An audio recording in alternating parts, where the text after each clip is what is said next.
이게 정직밖에 안 된다고? 뭐라고? 이게 파면이 아니라고? 예? 검찰에 송치당한 지 1년이 다 돼가는데 징계를 아직 안 했다고? 난 대체 뭐냐, 내가 뭐 내란에 동조라도 했냐 씨바. 그냥 징계위원회 때 룰렛 돌리는 게 가장 공정한 거 아닌가?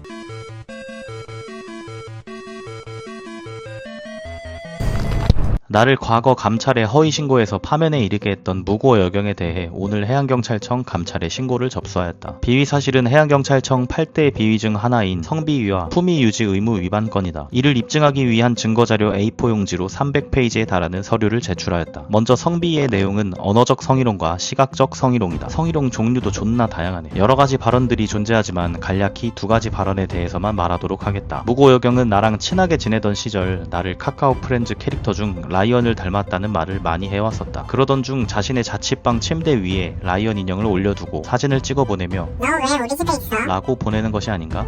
아니 씨바, 이 여경은 감찰 조사를 받으면서 어디 씹다 버린 껌처럼 생긴 게 내 집에 칼 들고 찾아와서 협박할 것 같아 두려워요. 라고 했고, 그런 진술 덕분에 나는 조사도 받기 전 태안으로 원거리 발령을 받았다. 이후 그 감찰관은 나를 조사할 때 혼자 자취하는 여성 경찰관한테 어떻게 누나 집에서 자고 가면 안 되냐 라고 물어봤냐. 며 개쌉 소설을 같이 썼다. 그리고 내 채널 첫 영상에서도 게시했던 바와 같이 출동 경비 임무 수행 중이던 함정 내에서 나에게 이런 카톡을 보내왔다. 내 방에 와.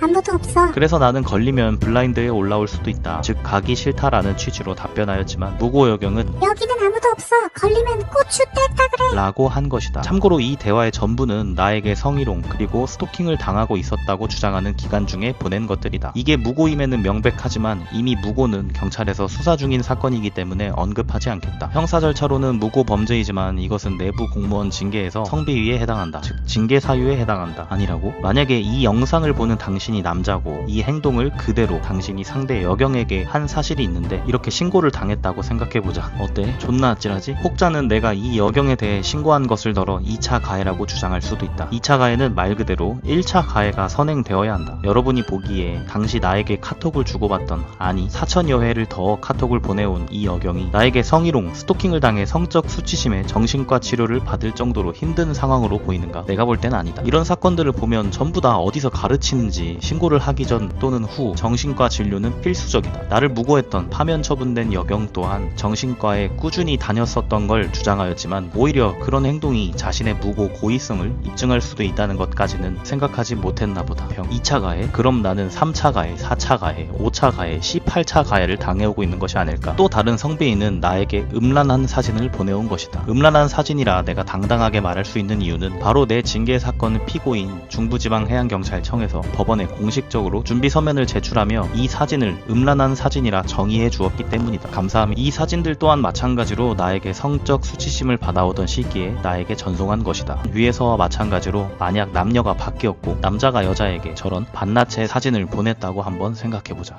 성비위는 여기까지만 이야기하고 품위유지 의무 위반에 대한 거는 짧게 이야기하겠다. 무고 여경은 당시 미혼이었고 나는 기혼자였다. 그럼에도 불구하고 나에게 캠핑 가자, 골프 치자, 술 마시자, 놀아줄게, 짜파구리 만들어줘, 사우나 가자 등등을 해경 감찰이 좋아하는 단어를 인용하자면 사적 만남 요구를 무려 46회 나에게 한 사실이다. 왜 같은 상황에서 연락을 할 때 유부남은 욕을 처먹고 미혼녀는 피해자가 되는 걸까? 아니 나는 미혼녀한테 카톡을 4,000개 더 받아왔는데 그래 뭐 이건 보는 사람마다 시선과 생각하는 게 뭐 다르겠지만 과거 해양경찰청에서 발생했던 실제 사례를 들어 가정해보겠다. 첫째, 내 사건과 결은 좀 다르지만 모 남직원과 여직원이 불륜을 저질렀다. 그 결과 남자는 중징계 처분을 받았고 여자는 아무런 징계를 받지 않고 휴직에 들어갔다. 불륜은 뭐 남자 혼자 한 건가? 그럼 강간아. 둘째, 언론에도 많이 나왔었던 내용으로 해양경찰 교육원에서 유부녀인 교육생과 미혼남인 교육생 동기가 서로 여행을 다니는 등 불륜을 저질렀고 이 결과 남자는 퇴교 처분됐으며 여자는 정상적으로 경찰 교육을 수료하였다. 씨바 할 말이 진짜 존나 많은데 여기까지만 하겠다. 나는 이 일로 2년 넘는 시간 성범죄자로 낙인됐었다. 그리고 아직도 그런 시선이 많이 존재한다. 꼭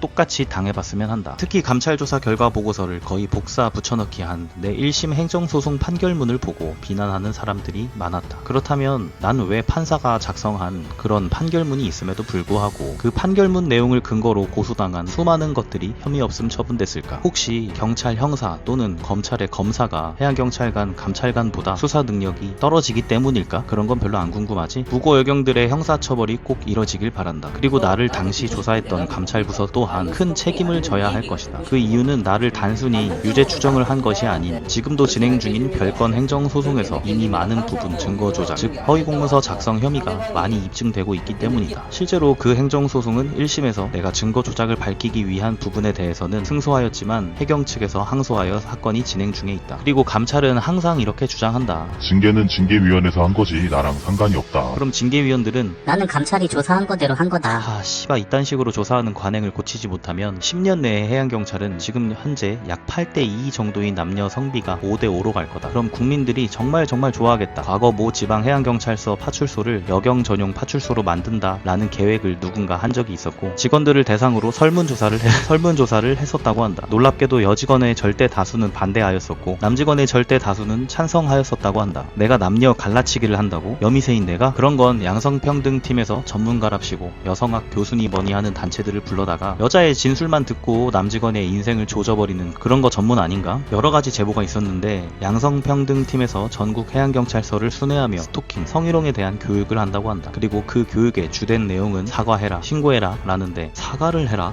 그냥 억울해도 어차피 신고 당하면 여성학 교수들 불러서 위원회 연 다음 법적으로 성희롱 범으로 만들 거니까 싸게 인정하고 징계 받아라 뭐 그런 건가? 우리나라는 과거 1947년부터 10년간 여성 피의자의 신체 수색이나 여성 범죄자의 감시, 불량 소년이나 소녀에 대한 조치, 미아와 노인 등 요 구호자에 대한 구호 조치를 위해서 여자 경찰서를 실제로 운영하였었다. 혹시나 당시 나를 조사했었던 감찰관들이 이걸 보고 있다면 이제는 사과에도 많이 늦었으니 변호사 선임 잘해서 증거를 조작할 수밖에 없었던 이유를 잘 소명하고 최대한 징역형의 실형은 막아보길 바란다.